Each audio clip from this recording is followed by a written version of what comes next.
Assalamualaikum warahmatullahi wabarakatuh. Pada video rekaman kali ini saya akan menjelaskan tentang academic writing, terutama bagaimana cara rekan-rekan pembelajar sekalian untuk merencanakan atau untuk membuat suatu planning di dalam menulis suatu esai ilmiah atau artikel ilmiah. Mata kuliah ini sangat penting dikuasai oleh setiap mahasiswa, khususnya mahasiswa prodi pendidikan bahasa Inggris, karena memang pada semester 7 dan 8 setiap mahasiswa wajib untuk menulis skripsi. Dan deskripsi itu salah satu kemampuan yang dituntut adalah bagaimana teman-teman mampu untuk membuat suatu tulisan yang mempunyai nilai akademis yang tinggi. Nah, sekarang dalam menulis suatu topik atau dalam menghasilkan suatu artikel atau esai ilmiah, tentunya ada tahapan-tahapan yang harus dilalui atau harus diketahui oleh rekan-rekan pembelajar sekalian. Nah, tahapan-tahapan tersebut sudah saya cantumkan atau sudah saya tulis di modul academic writing yang sudah saya upload di mata kuliah academic writing. Jadi, rekan-rekan pembelajar sekalian bisa melihat materi pada video rekaman ini di modulnya. Oke, langsung saja. Dalam merencanakan atau menulis suatu esai, ada beberapa tahapan yang harus diketahui oleh rekan-rekan pembelajar sekalian. Yang pertama adalah think about the topic. Maksudnya apa ini? Jadi maksud think about the topic itu adalah bagaimana teman-teman mampu menemukan topik yang akan ditulis dengan misalkan pendekatan brainstorming atau pakai pendekatan mind mapping atau free writing atau pendekatan apapun, yang intinya adalah bagaimana topik tersebut itu relevan dengan apa yang terjadi sekarang dan bagaimana cara teman-teman sekalian atau rekan-rekan pembelajar sekalian mampu mengorganisasikan topik tersebut. Lanjut yang kedua, research topic. Nah, setelah teman-teman mendapatkan topik yang sudah teman-teman tentukan tadi, tentunya topik tersebut tidak hanya sekedar ditentukan, tapi juga harus didalami, harus diperdalam lagi. Dengan cara bagaimana? Dengan cara yaitu membaca beberapa buku atau jurnal yang relevan dengan topik saudara. Nah, diusahakan memang setiap topik yang sudah dipilih oleh rekan-rekan pembelajar sekalian harus memiliki at least 3 sampai 5 referensi. Nah, referensi ini fungsinya untuk mendukung topik teman-teman, untuk mendukung argumentasi yang akan teman-teman tuliskan di dalam suatu artikel ilmiah tersebut. Nah, setelah teman-teman memikirkan topiknya dan sudah menemukan referensi yang relevan dengan topik, maka harus dibuat suatu catatan atau kesimpulan-kesimpulan dari topik tersebut. Itu dia, bagaimana posisi tulisan jika teman-teman menulis esai ilmiah, atau bagaimana posisi penelitian gitu dari yang akan dilaksanakan oleh teman-teman belajar sekalian. Itu di bagian plan your essay. Nah, terus yang keempat ada write your essay. Nah, setelah teman-teman melalui tahapan 1, 2, 3 masuk ke tahapan 4, yaitu menulis.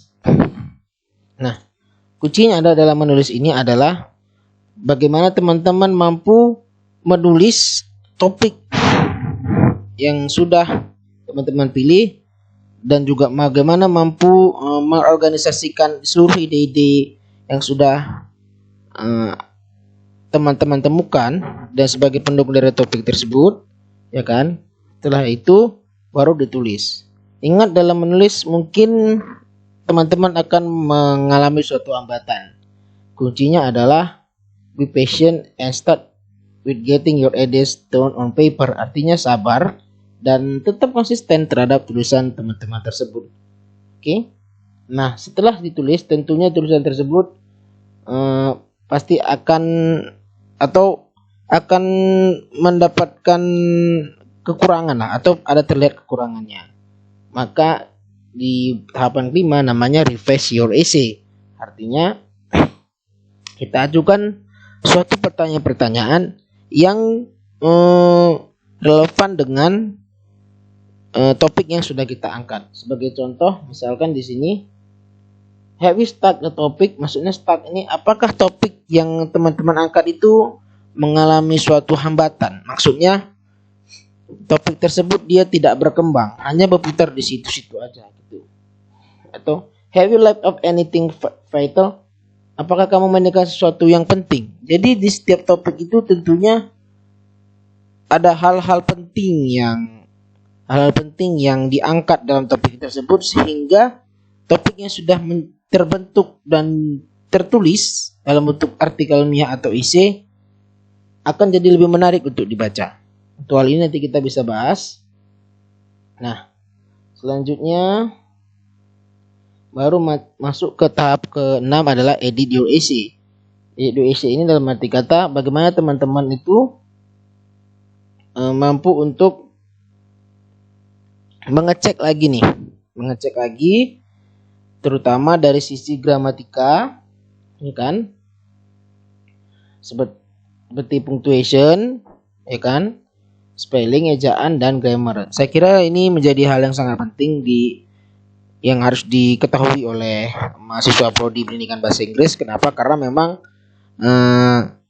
tulisan sebagus apapun tulisan Anda, kalau grammar Anda hancur ya hancur juga gitu.